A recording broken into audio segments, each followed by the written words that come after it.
ordinateur. Ok. Est-ce que vous voyez bien mon écran? Oui, oui.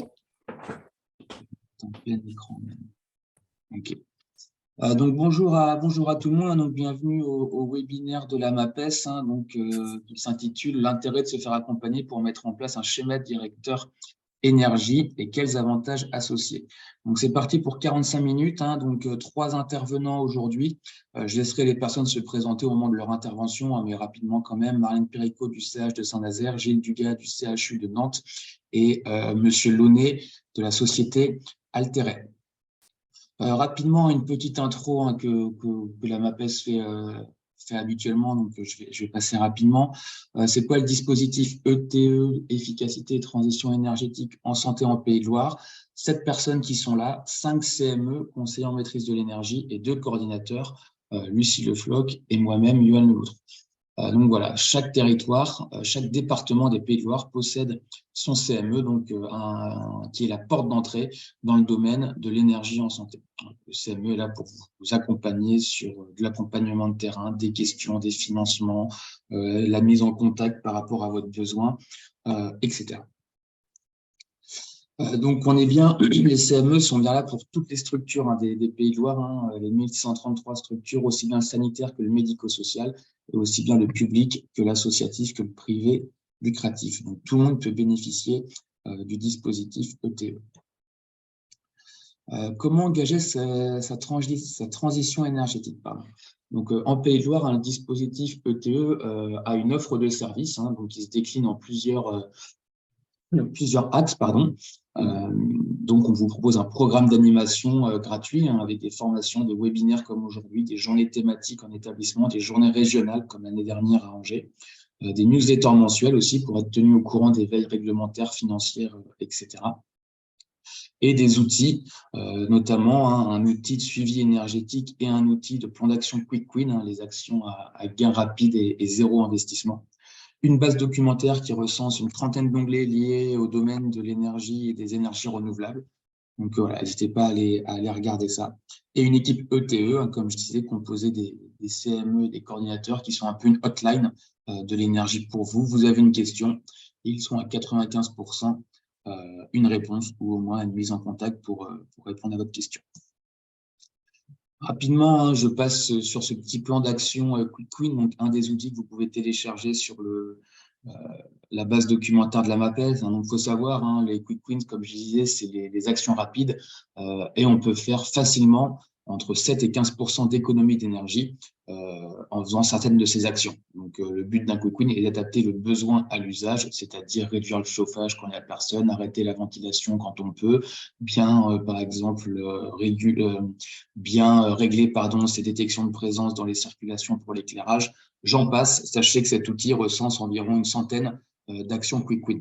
Donc voilà, il y a un petit tuto dans la base documentaire qui permet de comprendre comment fonctionne ce petit outil Excel. Je ne passe pas plus de temps là-dessus, c'est pas le but de ce webinaire. Et enfin, rapidement, donc on a parlé des CME qui sont là sur le domaine de l'efficacité énergétique. En Pays de Loire, il y a un réseau un petit peu en miroir sur les énergies renouvelables, le réseau des ENR de l'ADEME. Sachez que voilà, dans tous les cas, c'est bien le CME qui reste votre porte d'entrée et qui vous aiguillera ensuite vers votre contact énergie renouvelable en fonction de votre envie sur les ENR.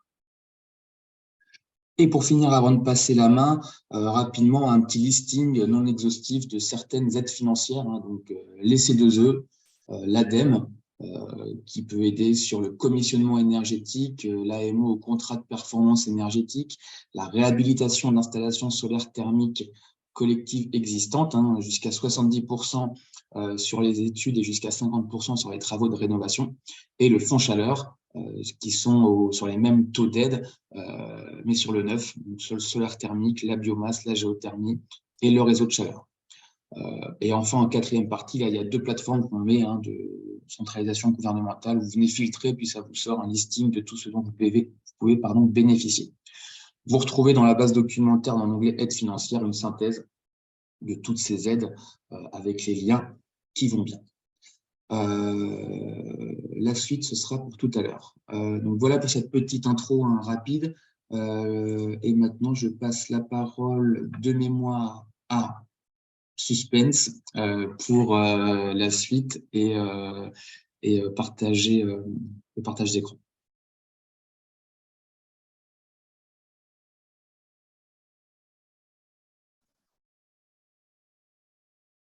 Johan, c'est peut-être moi qui prenais la suite? C'est Non? possible que c'est. Oui, bah, peu importe. Moi, allez-y, monsieur Dugas. Ok, je vais partager.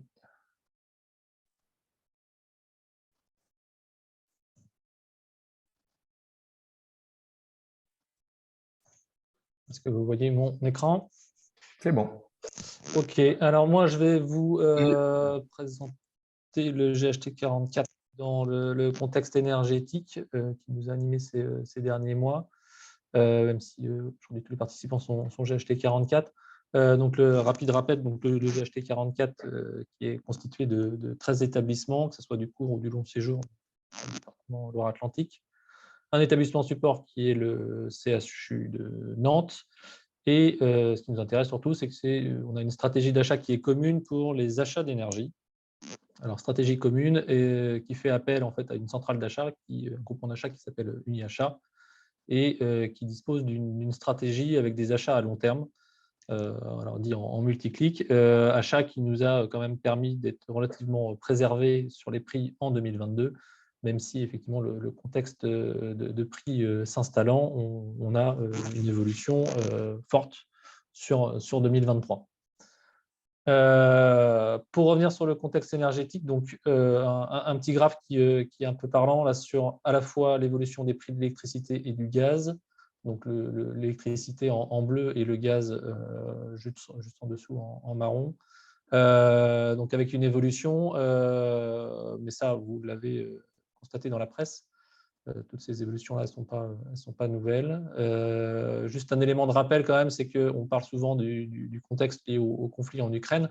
Je voulais réinsister sur le fait que, au-delà de ce conflit ukrainien, l'évolution des tarifs en fait avait quand même déjà commencé à apparaître avant, puisque ça date de l'été 2021. On avait déjà une forte évolution avant ce conflit ukrainien, donc ça n'explique pas tout.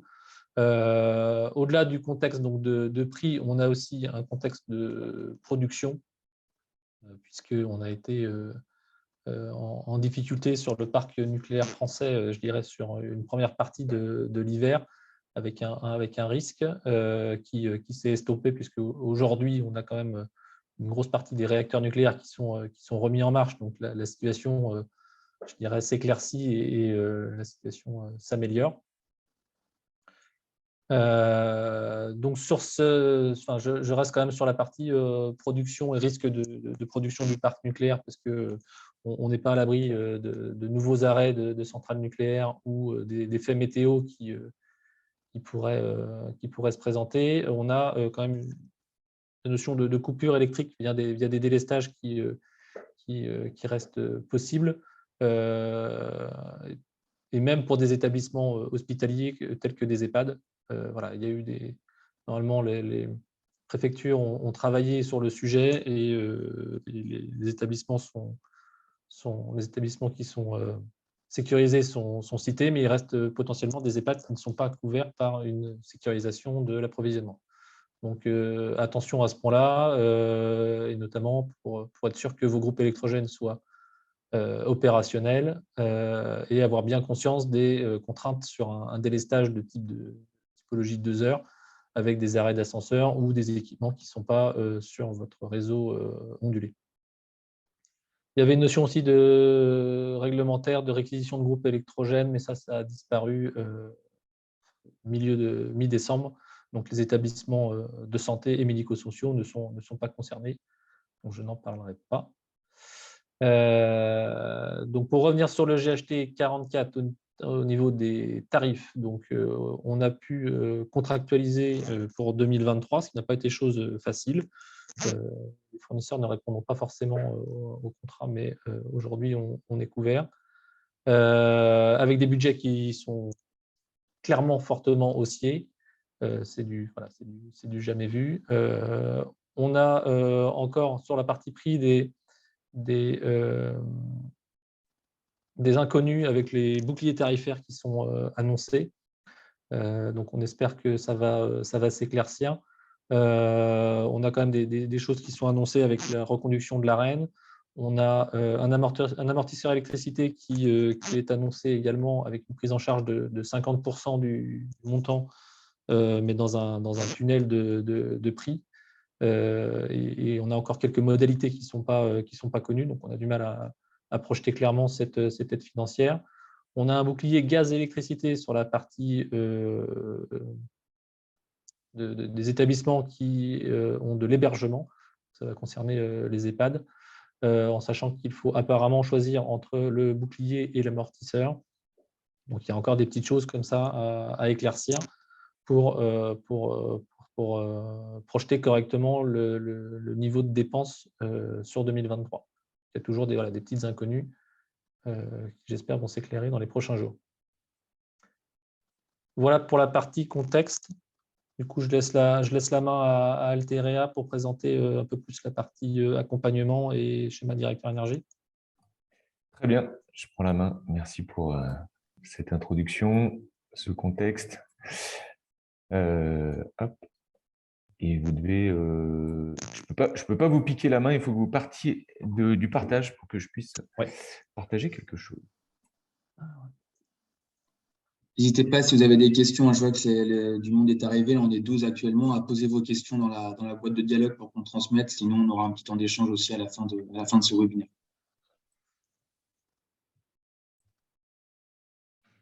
Vous devez avoir une action à faire, Monsieur Dugas, pour que je puisse partager. Hop là. Ouais, super, parfait. Je retrouve tout l'écran. Je vous en prie. Alors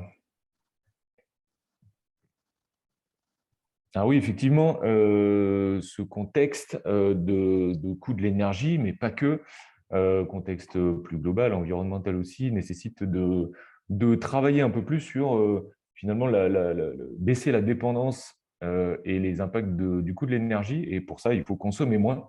Et d'un point de vue global, on va parler énergie et carbone sur un patrimoine immobilier, quelle que soit sa taille. Ça peut être à l'échelle d'un bâtiment ou de plusieurs. Juste en introduction, cabinet Altéréa, bureau d'études. On est basé à Nantes, le siège est à Nantes. On a pour autant une intervention au niveau national.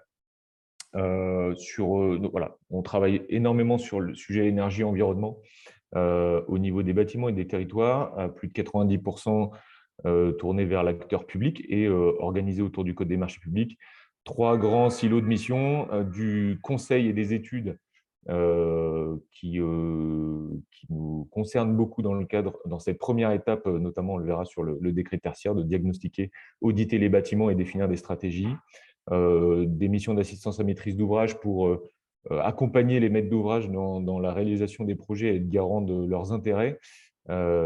Voilà, techniques, administratives, juridiques, financiers et autres. Et puis, une grosse activité de maîtrise d'œuvre qui nous permet finalement de couvrir assez bien tous les enjeux autour du bâtiment et des territoires. Donc, on peut aborder le sujet de plein de manières différentes. Aujourd'hui, il y a quand même un étau qui se resserre, ou en tout cas des éléments qui convergent vers l'action.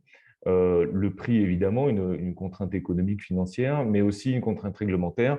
Et le décret tertiaire ou le décret BAX, on en parlera, mais il y a toute une réglementation qui se met en œuvre pour inciter les propriétaires immobiliers à se préoccuper du sujet énergie-carbone. On va le voir aujourd'hui. Je vais pas passer trop de temps sur la partie décret tertiaire. Un certain nombre d'entre vous connaissent déjà bien.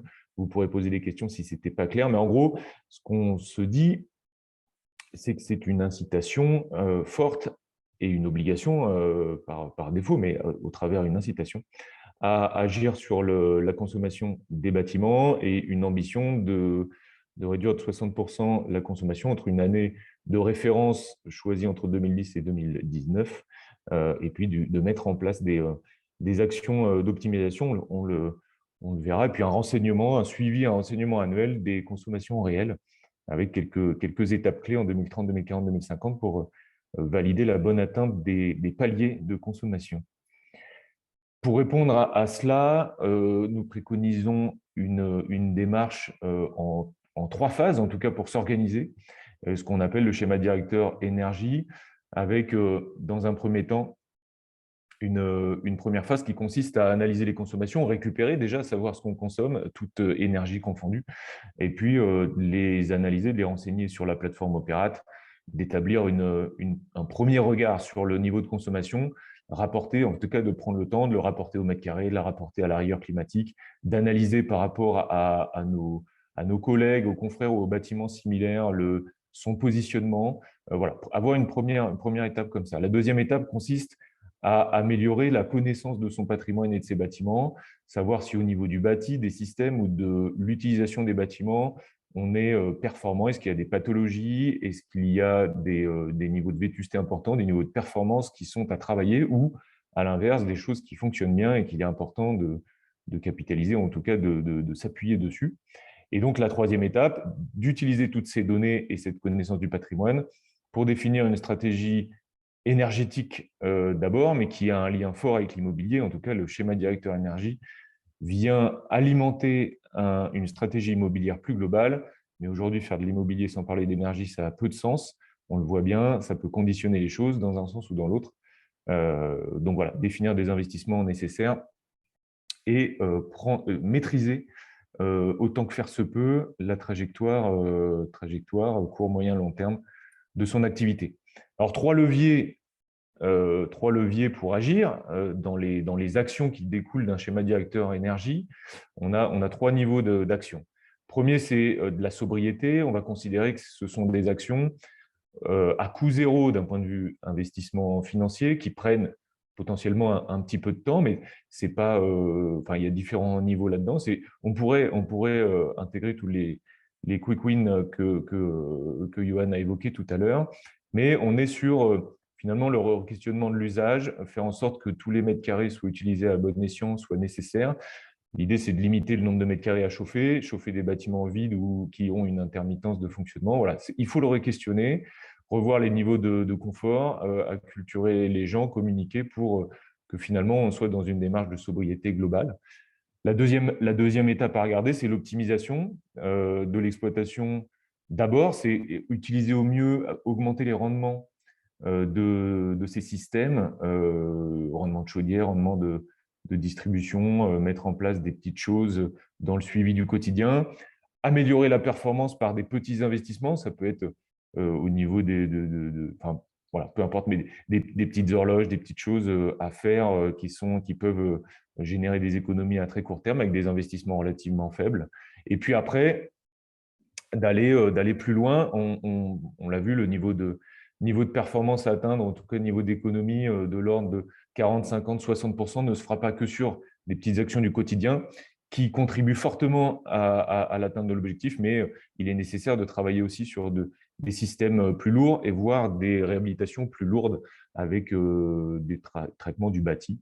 Voilà. Et puis la dernière étape, c'est d'intégrer ou en tout cas d'étudier systématiquement la faisabilité ou la pertinence d'intégrer de l'énergie renouvelable et puis d'avoir une vision carbone au sens plus large.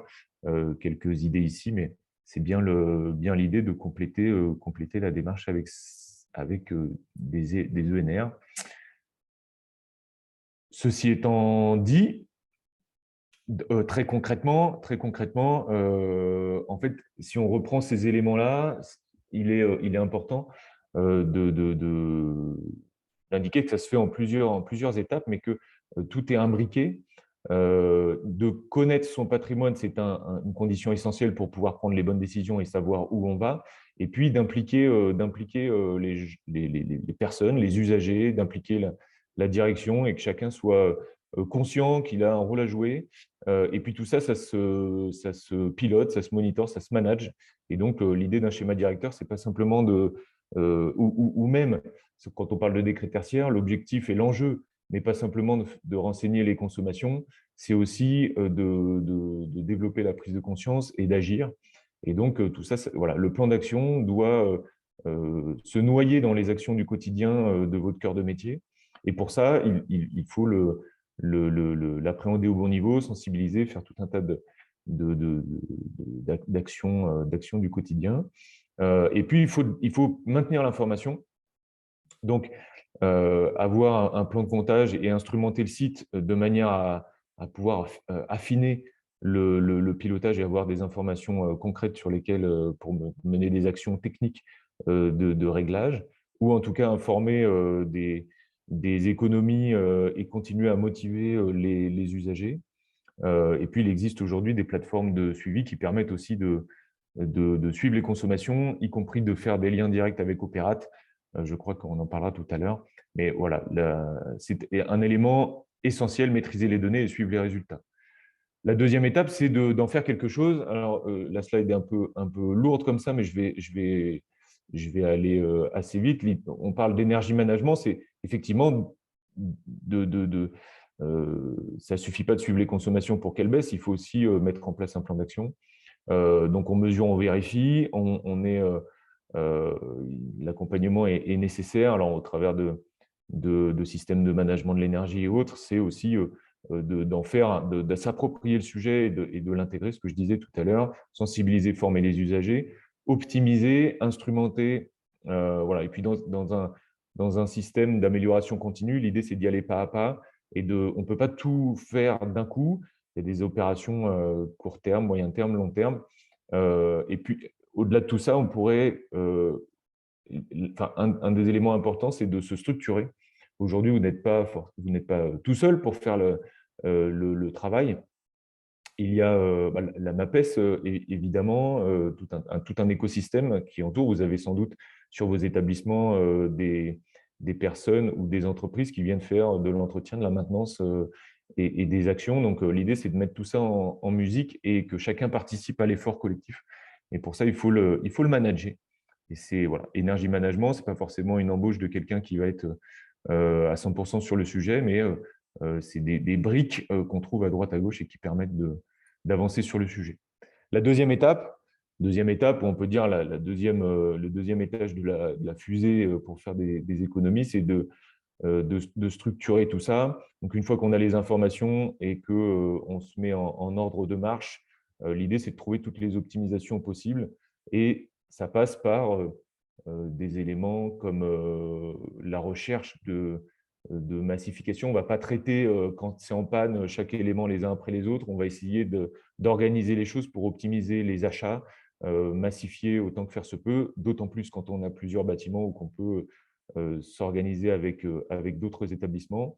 Des sujets d'optimisation des contrats d'exploitation, mettre de la garantie de résultat et pas simplement de l'obligation de moyens et faire les contrôles réglementaires. Il s'agit d'optimiser les installations, donc d'aller un petit peu plus loin, d'optimiser aussi, d'aller chercher des financements, notamment par les C2E, mais pas que. On a vu tout à l'heure avec des sujets de l'ADEME et autres. Et puis, finalement, d'essayer, on parle du décret BAX ici, de faire en sorte que toutes ces obligations réglementaires ne soient pas simplement un sujet de dépenses de temps et des sujets de coûts, que ce soit une vraie opportunité et des investissements, en tout cas de se conformer à la règle est une opportunité. Donc, c'est un état d'esprit à incarner.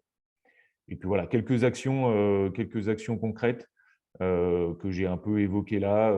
Mais voilà, l'idée, c'est d'apporter de la maîtrise dans les actions que vous faites, de ne pas chercher tout de suite les 60% d'économie, mais d'aller pas à pas. Et finalement, les premiers éléments et les premières économies permettent aussi de financer les actions suivantes.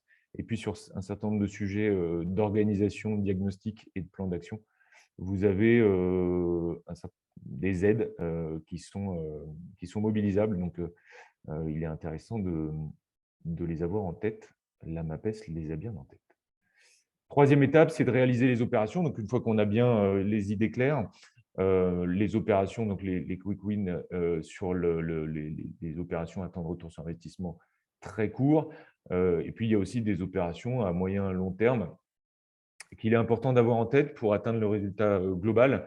Ça prend quelques années à se structurer, notamment pour dégager des financements, re-questionner le besoin, le fonctionnel, diagnostiquer les bâtiments et définir des programmes. Ça met un petit peu de temps.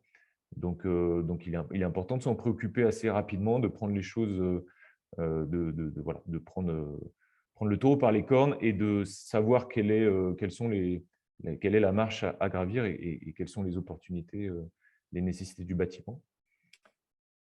Et la dernière étape, c'est la décarbonation et d'étudier assez rapidement s'il y a du potentiel en toiture pour mettre pour le sujet solaire, s'il y a un réseau de chaleur qui passe à proximité sur lequel on pourrait se raccorder.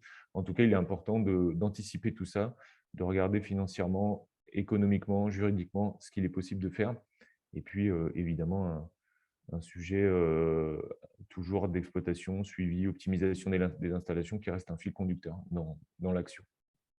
Globalement, ce qu'on peut considérer pour atteindre les objectifs autour de 60%, c'est par rapport à une consommation de référence qui date, considérée de quasiment une dizaine d'années, c'est qu'il y a un certain nombre d'actions qui ont déjà été faites. On voit bien que dans la culture, y compris à l'échelle individuelle, le rapport à l'énergie n'est plus le même aujourd'hui qu'il y a 10 ans. Donc, il y a un certain nombre d'actions dans l'usage des bâtiments, mais aussi d'investissements que vous avez déjà fait, de remplacement d'équipements et autres, qui permettent notre retour d'expérience, c'est 10 à 11% d'économies déjà réalisées. Les actions de sobriété, Quick Win en particulier, une dizaine de pourcents supplémentaires. L'efficacité exploitation avec des petits investissements permettent de faire 10% complémentaires, ce qui nous fait une base autour de 30% plutôt à court terme, qui sont relativement simples à mettre en place à court terme. Le reste de l'effort sera lié à des financements plus lourds pour atteindre 30% et donc les 60% au global.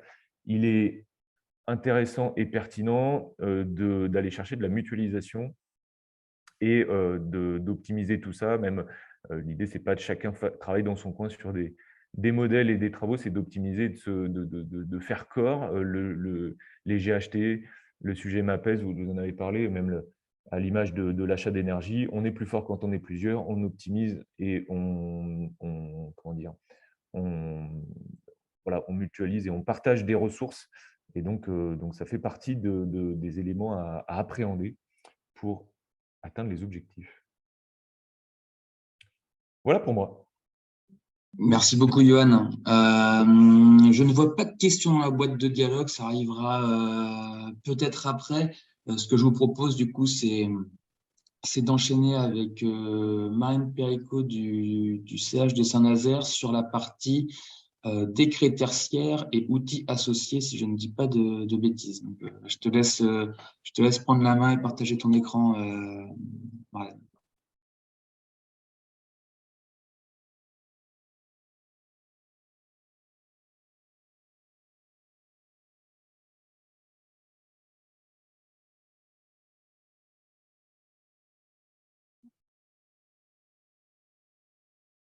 Et en dernière action, peut-être enlever ton micro. Je pense que ce sera le mieux.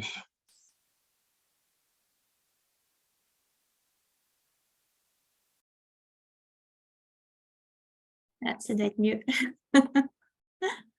Vous m'entendez? On t'entend et on voit le support, donc c'est parfait. Merci. C'est bon. Donc, au centre hospitalier de Saint-Nazaire, on est en direction commune avec le CH de Savenay et l'IPI de Guérande-Le Croisic. Et à la Cité sanitaire, on est en partenariat, en groupement de coopération sanitaire avec les cliniques mutualistes de l'Estuaire. Donc, dans le cadre du décret tertiaire pour la saisie sur Opéra, on a coordonné la saisie pour tout le monde. Voilà. Donc, les ressources pour Opéra, pour trouver les informations, pour se former, pour chercher à répondre à des questions, il y a tout un onglet ressources avec présentation, des études de cas, des textes réglementaires, des ateliers pratiques. Ça permet, je trouve ça vachement intéressant, ça me permet de voir aussi la plateforme telle qu'elle est.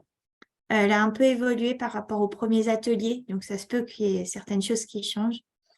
Il y a des replays de webinaires, des fichiers pour faire des imports en masse. Alors nous, on a essayé, on trouve ça plus rapide de se saisir à la main, parce qu'on avait tout le temps des erreurs dans nos fichiers, on n'arrivait pas à le valider avant de l'importer. Donc, nous, ce n'était pas une bonne expérience d'import en masse.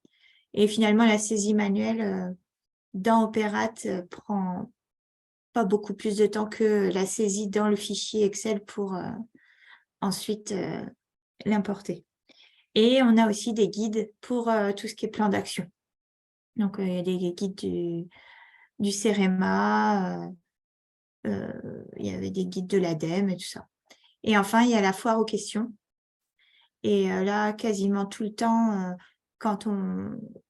parfois d'autres établissements me posent des questions, quasiment tout le temps, je trouve un item de la fac qui va répondre à la question. Et sinon, il y a le contact Opéra aussi. On peut écrire à la base Opéra pour poser d'autres questions. Ensuite, il y a des ressources documentaires aussi et d'informations du dispositif ETE avec les 2 webinaires décrets tertiaires, cas simple et cas complexe. Donc, le cas complexe, c'était notre site d'Alex. Et il y a la NAP avec son kit. Donc là, c'est pareil, il y a plein d'actions, de sources de financement, beaucoup d'informations. Ça peut paraître énorme, la quantité d'informations à intégrer, à ingérer, mais plus on va aller faire des recherches dedans, moins on aura besoin d'en faire en fait après. Ça va rester, ou alors on va être vachement plus efficace dans la recherche, on va savoir dans quel document exactement aller chercher l'info. Donc, c'est une gymnastique à faire pour s'habituer, quoi. Donc, au centre hospitalier de Saint-Nazaire, on a fait les déclarations pour toute notre direction commune et pour chaque EFA, entité fonctionnelle assujettie, voilà, on a créé un tableau où on a mis les éléments, les informations qu'on doit saisir dans Opéra au fur et à mesure quand on navigue sur la plateforme. Comme ça, on déroule Opéra et en même temps, on va chercher la case suivante. Ça permet d'aller beaucoup plus vite. On prépare tout en amont et finalement, dans Opéra, c'est vachement plus fluide. Vu qu'Opéra est déjà pas forcément très connu pour ceux qui commencent tout juste à l'utiliser, si on peut préparer toutes les infos avant, ça permet de se concentrer vraiment sur la plateforme et d'avoir juste un copier-coller à faire ou un choix à faire, mais tout est déjà prêt, quoi. Oh, pardon. Donc, on va peut-être ouvrir voilà, le Excel pour voir un peu plus grand. Donc là, on avait repris tous les items qu'il y avait dans le décret, dans les annexes du décret. Et puis, voilà, pour chaque bâtiment, on met pour la création de compte. Alors ça, c'est fait une fois, on crée son compte une fois, mais on a laissé les cases quand même. Là, c'était pour la déclaration de l'EFA, donc à chaque fois, on choisit propriétaire ou locataire, dans quel cas on se situe. Pour nous aider, on s'est quand même mis les listes de choix possibles en dessous pour pouvoir savoir ce qu'on allait mettre. Voilà, c'est récupérer les sirettes, c'est donner un nom à son EFA, définir quand est-ce les dates à laquelle on commence et on termine les consommations d'énergie. Nous, on fait toujours du 1er janvier au 31 décembre. Ça, c'est les références qu'on trouve sur Géoportail. Là, après, on s'est mis pour info aussi, pour nous, le suivi, parce qu'on n'est pas tout le temps sur le décret tertiaire, pas tout le temps sur Opérate. Donc, pour se souvenir, on a mis pour chaque bâtiment ce qu'on avait déclaré et l'année qu'on a choisie pour référence. Après, on se met voilà, les consommations et voilà, on n'hésite pas à mettre des commentaires pour expliquer. Là, j'avais mis pour l'électricité du Ponant toutes les références des compteurs parce que ces compteurs-là, je les regarde une fois par an. Et si je vais être sûre de ne pas me tromper, j'ai mis mon détail là, comme ça, l'année suivante, je sais ce que je dois faire. La première année, c'est plus long. Il faut bien préparer pour que, en se mettant des mémos, avec ma collègue Juliette, j'ai une apprentie qui est avec moi, qui m'aide sur ça. Et elle a rencontré le même souci, c'est que quand on lâche Opéra et qu'on revient dessus, on ne sait plus pourquoi on a décidé telle ou telle chose. Donc, il ne faut pas hésiter à se mettre des petits mots en se disant je fais ça parce que, et comme ça, quand on y revient, c'est beaucoup plus simple. Donc, on déclare tout comme ça. Et puis, au fur et à mesure qu'on remplit, ben, on fait une coche. Et comme ça, je vois où j'en suis dans ma saisie. Donc, nous, on a saisi tous nos sites. Donc, ça, ce sont les 7 EFA. Alors, on a 6 EFA, centre hospitalier pur, et une EFA pour la cité sanitaire, donc en GCS, avec les mutuelles. Et on a fait aussi Savenay et Lippi. Donc, voilà, on attend toujours l'arrêté valeur absolue 3 qui n'est pas arrivé. Donc, on n'a pas d'attestation avec l'objectif et on n'a pas mis les données complémentaires liées aux indicateurs d'intensité d'usage. Et voilà, donc nous, on avait tout déclaré au 30 septembre. On a validé, parce que maintenant, on a la possibilité de valider dans Opéra. Donc, on a validé toutes nos déclarations avant le 31 décembre.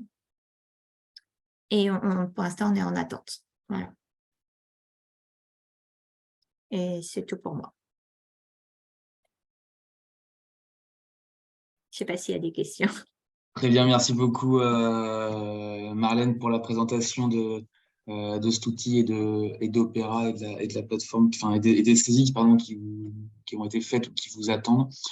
Donc voilà, il n'y a pas de questions. Peut-être qu'elles viendront après. Sinon, comme je vous disais, il y a toujours une hotline. Hein. Si ce n'est pas aujourd'hui, une prochaine fois, n'hésitez pas à nous envoyer vos questions.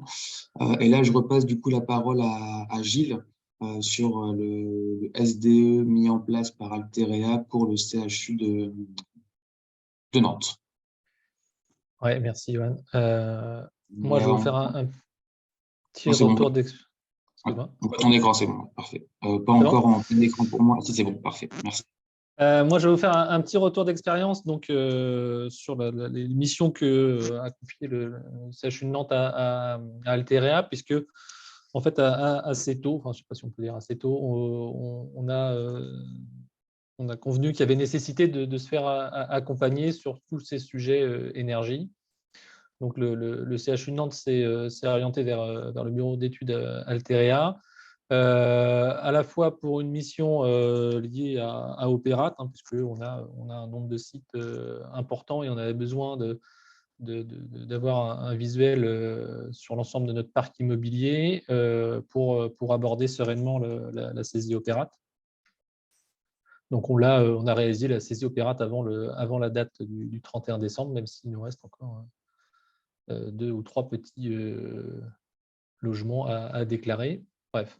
Donc pour la partie Opérat, on s'est fait accompagner par Opérat, mais on s'est aussi fait accompagner sur la partie schéma directeur énergie. Schéma directeur énergie, donc qui comporte une partie de diagnostic. Aujourd'hui, on a quelque chose qu'on a étalé sur 2 ans, puisqu'on a réalisé sur 2022 qu'un quart de notre patrimoine immobilier, concerne un site de long séjour et de logistique. Et on projette de regarder un autre quart de notre patrimoine sur 2023, en sachant que la moitié de notre patrimoine ne sera pas scruté du fait que celui-ci aura disparu à échéance 2030. Il n'y a pas nécessité forcément d'analyser tout le patrimoine. Le patrimoine qui est voué à disparaître n'a pas forcément lieu d'être. Il est à prendre en compte, mais il n'est pas forcément à diagnostiquer de façon aussi pointue. Donc, Alterea a réalisé des scénarios conformes à notre demande, puisqu'on avait identifié ensemble les 3 types de scénarios à regarder après le diagnostic du patrimoine. Donc, on l'a fait sur ce quart de patrimoine immobilier, on a les éléments. On a identifié donc les budgets et puis les temps de retour sur investissement qui sont identifiés. Donc en sachant que le schéma directeur énergie dans son ensemble, il ne sera réalisé et finalisé que lorsque l'on aura fini d'analyser le patrimoine retenu, c'est-à-dire pour nous fin 2023. Donc on a un premier jet sur la partie scruté sur 2022. On attend de scruter la deuxième partie sur 2023 pour finaliser le schéma directeur énergie. Globalement, comment ça se présente? On a donc une restitution par bâtiment avec des fiches d'identité par bâtiment qui viennent nous retracer un petit peu, nous faire une petite carte d'identité du bâtiment avec des données de consommation par typologie donc qui sont détaillées donc à l'échelle du bâtiment. Donc, on a une image des consommations du bâtiment. On a d'associer tout un tas d'actions qui sont classées par différentes thématiques. Actions qui sont chiffrées en coûts financiers, en temps de retour sur investissement et en gains énergétiques associés.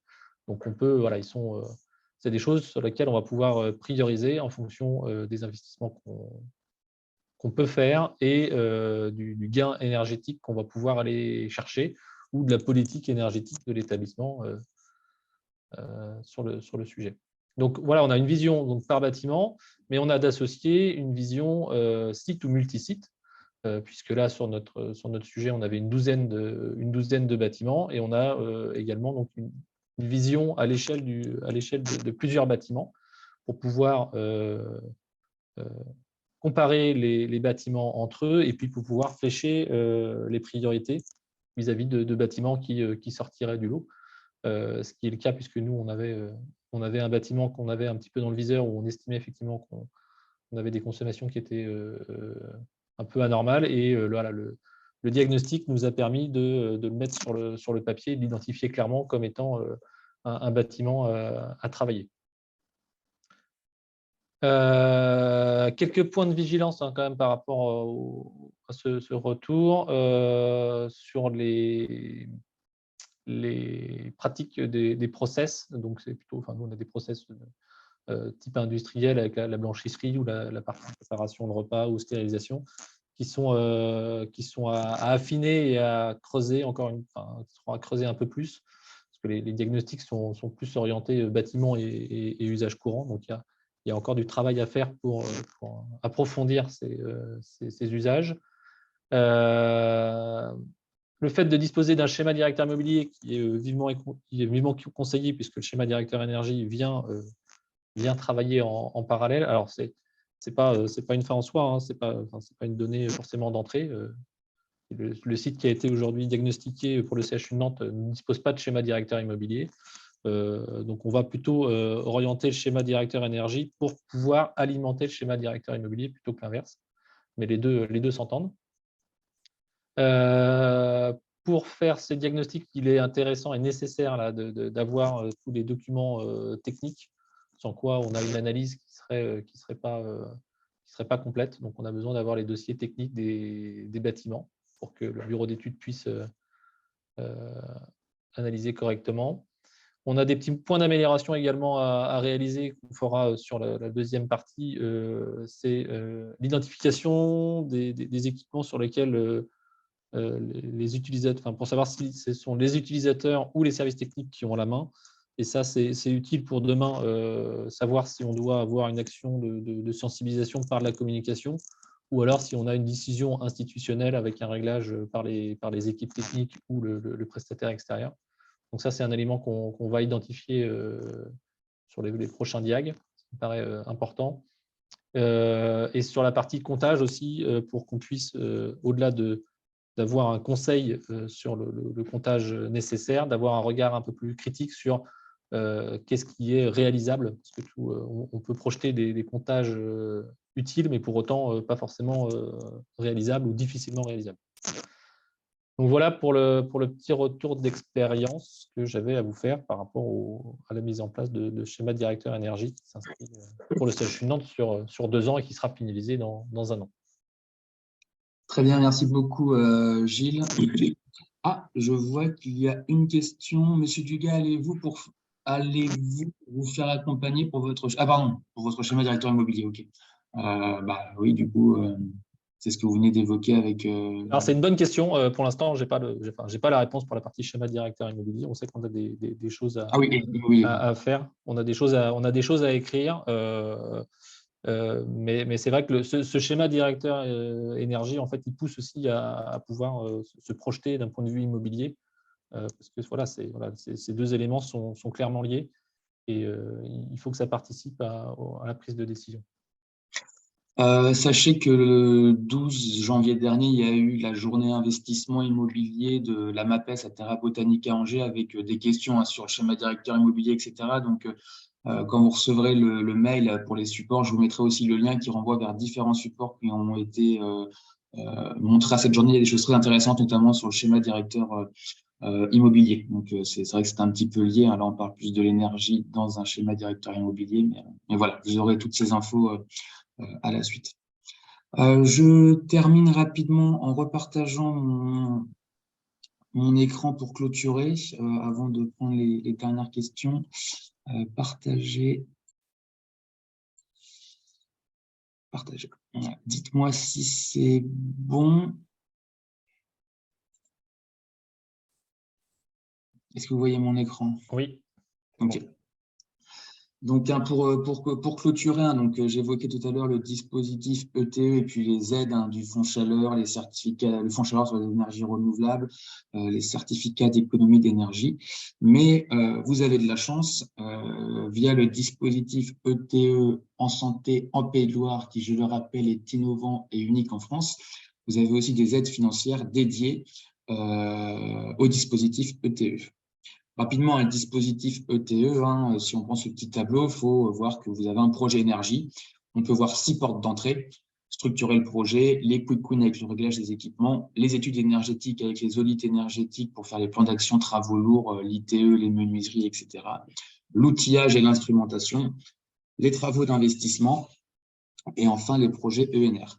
Et vous voyez que sur chacune des portes d'entrée en Pays de Loire, on peut associer un acteur et des aides financières. D'accord? Donc, voilà. Ce qu'il faut voir là-dessus, c'est qu'il y a des aides et un accompagnement pour chacune de ces portes d'entrée et atteindre le décret tertiaire. Donc, rapidement sur ETE, si vous candidatez au dispositif ETE, donc sachez que ce dispositif se clôture en décembre 2023, donc c'est dans longtemps, mais dans pas longtemps non plus. Voilà. Donc, si vous candidatez, vous pouvez bénéficier de plusieurs choses. L'accompagnement d'un CME, ce que j'évoquais en début de webinaire, et ou des aides financières sur tout ce qui est études techniques jusqu'à 60%. Je dis bien jusqu'à 60% et sous validation de l'enveloppe de votre CME de département.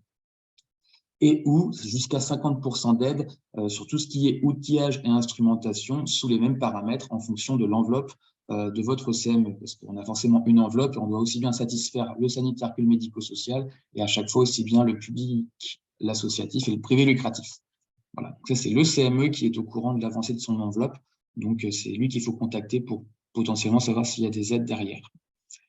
Pour candidater, en bas à droite de la slide, on vous demande différents documents.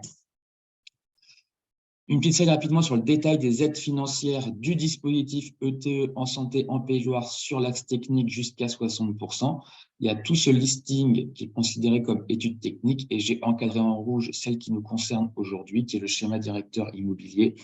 Voilà. Donc, le CHU de Nantes a bénéficié d'une aide financière sur la mise en place de son schéma directeur.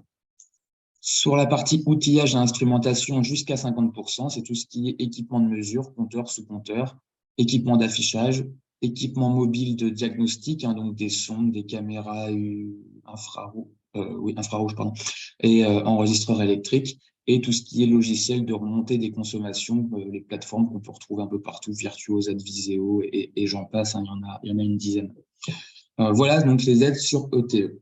Je me permets de répéter les garde-fous, des fois c'est mal compris, il y a bien le mot jusqu'à et il y a bien en fonction de l'enveloppe du CME de votre département.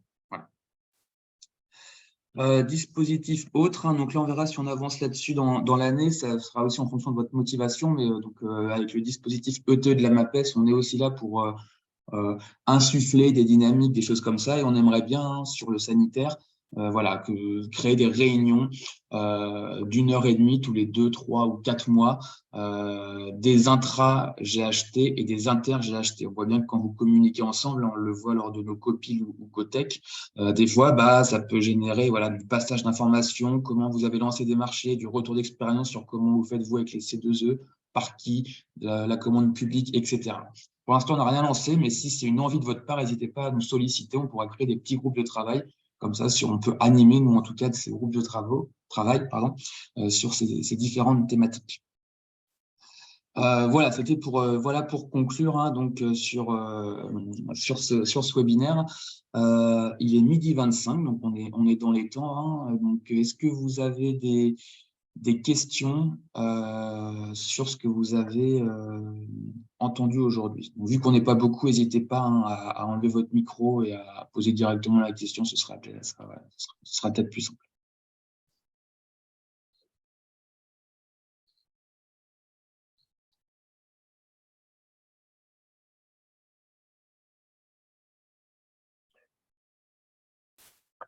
Bon, pas de questions, moi je fais quand même mon petit blabla pour clôturer l'enregistrement. Donc sachez que ce webinaire était enregistré. Merci à tout le monde d'avoir été présent. J'espère que ça vous a intéressé, que ça a répondu à vos questions. Si vous avez d'autres questions qui arrivent, n'hésitez pas à me les transmettre et moi je les retransmettrai aux contacts qui vont bien. Voilà. Et sinon, sur ce, je vous souhaite à tout le monde une belle journée et une bonne semaine. Merci, au revoir.